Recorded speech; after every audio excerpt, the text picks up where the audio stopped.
জলমহল কারণ যে ৬ বছর মেয়াদী উন্নয়ন প্রকল্পে দুর্গাপুর মৎস্যজীবী সমবায় সমিতিকে দেওয়া হয় সরকার ভূমি মন্ত্রণালয় থেকে।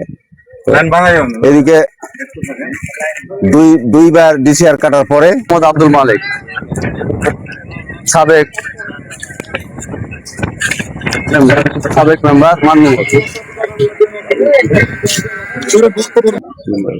হ্যাঁ, এখন আমিনকে আর নুরুল ইসলাম কালুকে এরাকে কমিটি করা হয়েছে, সেটাই সভাপতি করা হয়েছে।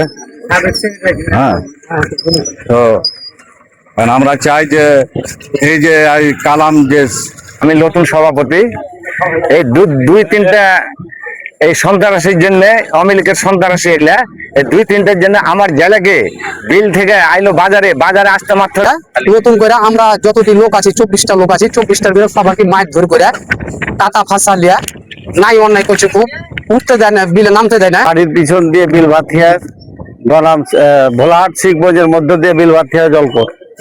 এই জলমহলটি দুর্গাপুর মৎস্যজীবী সমবায় সমিতি লিমিটেড ক্রয় করে।